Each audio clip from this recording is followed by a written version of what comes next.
जानते हैं मुझे? आप जानते हैं मुझे?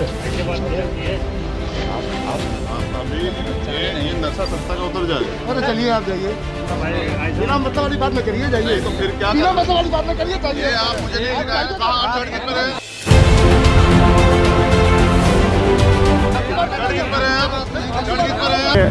सुनिए सुनिए, मैं यहाँ इस पैनल में बैठने नहीं आया। इस पैनल में बिठाइएगा जिस दिन यहाँ अमित शाह बैठा हो, जिस दिन यहाँ बीजेपी का राष्ट्रीय अध्यक्ष बैठा हो, उस दिन बिठाइएगा पैनल में। समझ?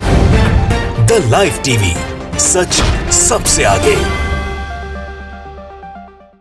तो ये है चंद्रशेखर आजाद, भीम आर्मी के चीफ, आजाद पार्टी के राष्ट्रीय अध्यक्ष, दलितों के हितैषी। जहां जहां दलित उत्पीड़न होता है वहां ये पहुंच जाते हैं।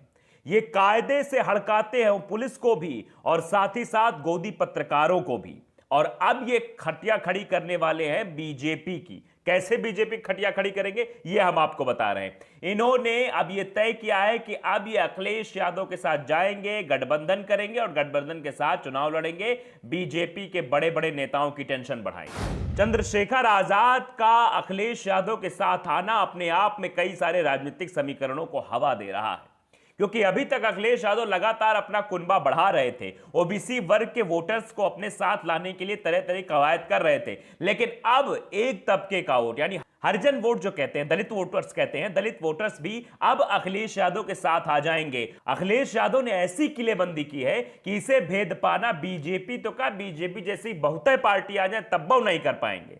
मतलब अखिलेश यादव ने एक मास्टर प्लान तैयार कर लिया है भारतीय जनता पार्टी को उत्तर प्रदेश से भगाने का।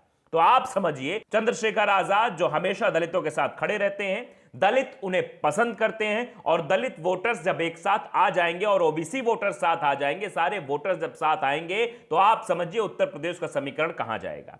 आप जानते हैं कि सवर्ण पहले से ही बीजेपी से नाराज है। लगातार ये कहा जा रहा है 600 ब्राह्मणों का एनकाउंटर करवा दिया जी योगी आदित्यनाथ ने। आपने विकास दुबे का नाम सुना है, आपने खुशी दुबे का भी नाम सुना है, जिसको बेवजह जो है जेल में रखा गया है। ये बहुत सारी चीजें हैं जिससे एक वर्ग जो सवर्ण वर्ग है वो भी भारतीय जनता पार्टी से नाराज नजर आ रहा है। ओबीसी वर्ग में अगर बात करें, ओम प्रकाश राजभर की बात करें तो पहले बीजेपी में थे, अब वो सीधे सीधे समाजवादी पार्टी में चले गए हैं। फिर बात करें आरएलडी की, जयंत चौधरी साहब भी अखिलेश यादव से मिल चुके हैं। वहीं आम आदमी पार्टी की बात करें, आम आदमी पार्टी भी उनके साथ है। पटेल वर्ग जो है, कृष्णा पटेल ने भी अखिलेश यादव से मुलाकात कर ली है, जो कि अपना दल की राष्ट्रीय अध्यक्षा हैं, वो भी पार्टी में आ गई हैं। तो एक के बाद एक अखिलेश अपना कुनबा बढ़ाते चले जा रहे हैं, हर वर्ग के वोटर्स को साधने के लिए, और उन वर्ग के बड़े नेताओं को जो कल तक भारतीय जनता पार्टी के साथ थे उनको अपने पाले में कर लिया है। लेकिन अब इस बात से आप समझिए कि किस तरह से अखिलेश यादव ने एक सेना तैयार कर ली है, और यह सेना बीजेपी को उत्तर प्रदेश ही नहीं 2024 के लोकसभा चुनाव में भी परास्त करेगी और भगा देगी। जिस तरह से भारतीय जनता पार्टी 2014 में सरकार बनाकर आई थी और बड़े बड़े वादे दावे किए थे, 2017 में भी उसी तरीके के वादे किए गए, लेकिन हुआ कुछ नहीं है। और अखिलेश यादव ने अब यह तय कर लिया है कैसे इनको जो है यहां से भगाना है। तो अखिलेश की किलेबंदी समझने के लिए आपको कुछ आंकड़े समझने बहुत जरूरी है। वो आंकड़े हम आपको दिखाना चाहते हैं।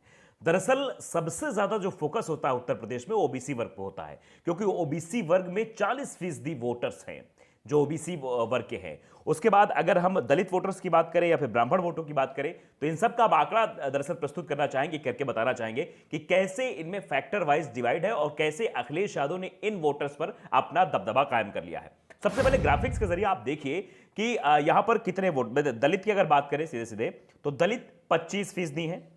ओबीसी वर्ग की बात करें तो ओबीसी वर्ग जो है वो है 40%। ब्राह्मण वर्ग की बात करें तो 8% ब्राह्मण वर्ग हैं। वहीं मुस्लिम्स की बात करें तो मुस्लिम 12.8% हैं।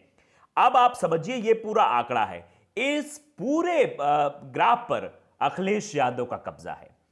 अगर दलित वोटर्स पर हम बात करें तो चंद्रशेखर आजाद के आने के बाद दलित वोटर्स अखिलेश यादव के साथ जुड़ जाएंगे, तो इसका 25% फायदा उन्हें होगा। उसके बाद अगर ब्राह्मण वोटर्स की हम देखें तो ब्राह्मण वोटर्स तो बीजेपी के साथ कतई जाने वाला नहीं। आप देख रहे हैं किस तरह से वो नाराज है। तो ब्राह्मण वोटर्स जो है वो भी सपा के पास आएंगे। उसके बाद अगर पिछड़ा वर्ग आप देख रहे हैं 40% है, इसका हम डिस्क्रिप्शन थोड़ा सा करेंगे, इसके बारे में बताएंगे कौन कौन से, क्योंकि पिछड़े वर्ग में बहुत सारे जातियां आती हैं, उन जातियों के बहुत सारे समीकरण को बिठा लिया अखिलेश यादव ने, तो भी उनके पास है। मुस्लिम 12.58%, ये इधर तो थोड़ा बहुत होने वाला है, अखिलेश यादव को इसमें से 4 से 5% वोट जरूर मिल जाएंगे, और जान रहे हैं जीत हार कितना क्या कुछ होने वाला है। उसके बाद अगर हम बात करें, सीधे सीधे आते हैं, हम पिछड़ा वर्ग पर बात करेंगे।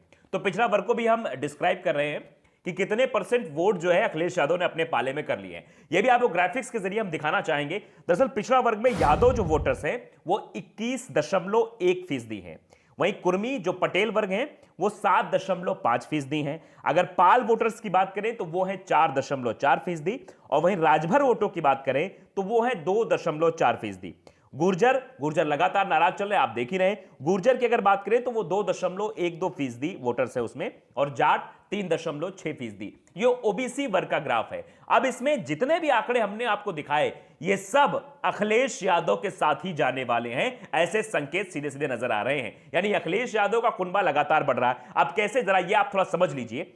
यादव वोटर्स की बात करें तो यादव वोटर्स अखिलेश यादव का, ये आप जानते हैं 21%, मतलब उनके साथ जाने वाला है। वहीं पटेल वर्ग की बात करें तो कृष्णा पटेल से उनका गठबंधन हो गया अखिलेश यादव का, बातचीत हो गई है, सीटों पर बंटवारा जल्द होने वाला है, तो वो 7.5% वोट अखिलेश के खेमे में जाएंगे। वहीं अगर राजभर वोटों की बात करें जो 2.4% है, ओम प्रकाश राजभर पार्टी में आ चुके हैं, लगातार रैली कर रहे हैं, साथ में रैली कर रहे हैं, अखिलेश यादव के साथ हैं, तो वो फायदा मिलने वाला है। गुर्जर की बात करें तो आप जान रहे हैं मिहिर को लेकर जिस तरह से नाराजगी है, गुर्जर ना लिखा जाना, उन्होंने कह दिया है कि हम तो लगातार बीजेपी का विरोध करेंगे, गांव-गांव तो जाएंगे, तो वो वोटर्स भी अखिलेश यादव के साथ जुड़ेंगे। वहीं जाट समुदाय की बात करें, जाट समुदाय में ज्यादातर किसान आते हैं, वो भी जो है 3.6% जो वोटर्स अखिलेश के खेमे में। तो ये पूरा ग्राफ समझने के बाद आप ये समझिए कि ओबीसी वर्ग पर कब्जा कर लिया है। कुछ जातियां हैं जो अभी अखिलेश यादव से बाहर है, आने वाले समय हो सकता है कि अखिलेश यादव उन पर भी अपना कब्जा जमा लेंगे। तो ये समीकरण है। यानी अब आप सोचिए कि भारतीय जनता पार्टी के जीतने की गुंजाइश कहां बची है, कौन उनके साथ है, कुछ समझ नहीं आ रहा है। एक ही वर्ग उनके पास होगा जिस वर्ग से स्वयं योगी आदित्यनाथ आते हैं, और इसीलिए जगह जगह से खबरें भी निकलकर सामने आती कि अखिलेश यादव के मुख्यमंत्री रहते हुए उन्हीं वर्ग के लोगों, उन्हीं जात के लोगों को जो है बड़े पदों पर बिठाया जाता है। ऐसी भी खबरें लगातार चलती रहती हैं। यह समीकरण आपको समझना होगा। इसी समीकरण पर अखिलेश यादव ने अपना पंजा जमा दिया है। यानी अब अखिलेश को कोई उखाड़ नहीं सकता है, और बीजेपी के दांत खट्टे कर दिए हैं अखिलेश यादव ने। और भारतीय जनता पार्टी के बड़े बड़े जो अपने आप को चाणक्य भी कहते हैं ना, वो भी ये गणित समझ नहीं पा रहे हैं कि अखिलेश यादव ने कैसे सबको अपने पाले में कर लिया, चाहे वो आम आदमी पार्टी हो, चाहे वो ओम प्रकाश राजभर की पार्टी हो, या अपना दल हो, या उसके साथ साथ अभी चंद्रशेखर आजाद को अपनी तरफ कर लिया, भीम आर्मी, दलित वोटर साथ आ गए। तो एक समीकरण अखिलेश यादव ने बनाया, उसी समीकरण पर चल रहे हैं, और आने वाले समय में बीजेपी को करारी मात देंगे। द लाइव टीवी को अगर आपने सब्सक्राइब नहीं किया, सब्सक्राइब जरूर करिए, बेल आइकन दबाइए ताकि सच खबर आप तक पहुंचती रहे। नमस्कार। द लाइव टीवी, सच सबसे आगे।